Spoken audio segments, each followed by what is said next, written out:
Lilo Stitch is one of Disney's best movies ever. I liked that movie a lot when I was a kid, but there's one deleted version that will ruin my childhood. One day, I was at the Disney store and I found a VHS tape with the red label and the text Lilo and Stitch, deleted version of Lilo and Nani's fight in lavender blue coloring and Ren Stimpy font. I was curious to see how this will turn out, so I bought the tape and took it home. I grabbed a bowl of potato chips and a large bottle of Pepsi and insert the tape into the VCR. The beginning of the scene was normal. That is until Lilo licked Nani's arm, causing her older sister's eyes to turn glowing red. When she points to the laundry room, she said that Peachy Brat's gonna die tonight.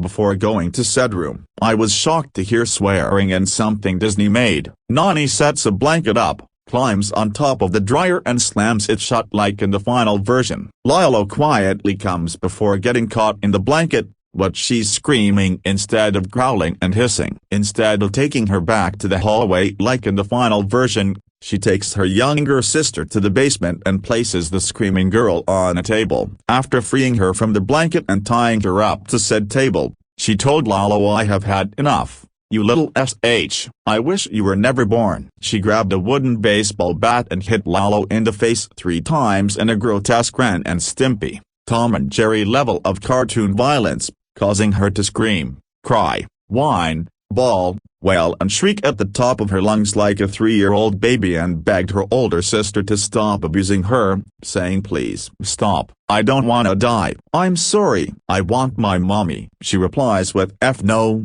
you spoiled brat, you're gonna become my dinner and that's final. Now get ready to die." Nani untied Lilo and threw her on the chair and tied her up to it. She grabs a bowl and filled it with vegetables like carrots, tomatoes, spinach, broccoli, radishes, turnips, mushrooms, olives, peas, cabbages, garlic, onions, lettuce and celery, and poured hot sauce and tofu all over, much to Lilo's horror. "No!" screamed Lilo. "I hate veggies. I want ice cream." Nani replied, "F no. Sorry, Lilo, but I'm gonna stuff you with vegetables whatever you like, it or not." Before shoving a tube in Lilo's mouth and force-feeding her the veggies. I vomited at this scene, due to it being disgusting. Nani yanked the tube out of Lilo's mouth, untied her and dragged her to a giant barbecue grill. "Any last words before your demise, crybaby?"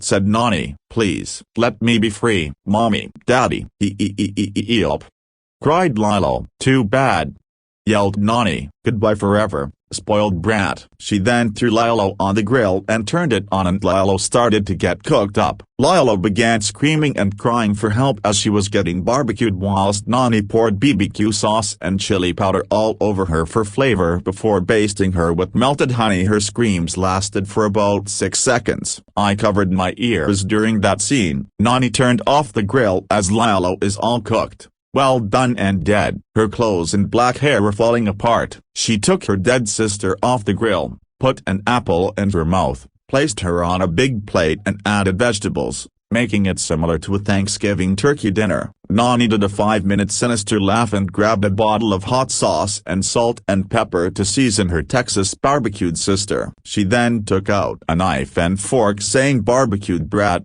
my favorite dish. Time to eat." Nani started slicing up Lilo and began eating her. I began throwing up all over the floor at the horrid sight of Nani devouring her dead sister. When Nani ate her sister all up until she's just a skeleton, she grabbed a huge chocolate cake with strawberry ice cream and yelled, "Time for dessert." Before pigging out, once she was done eating the cake, she threw the plate on the ground, sat back in her chair with a glass of wine in her hand. After drinking the wine, she said, "I'm glad I got rid of my annoying bratty little sister. She tastes like both chicken and ham. This is good life." She did 3 hiccups before letting out a big disgusting burp and eating an after dinner mint. She got up and said, "Time to find myself somewhere else to live. Somewhere with a new mom, a new dad, a brother and a better, younger sister."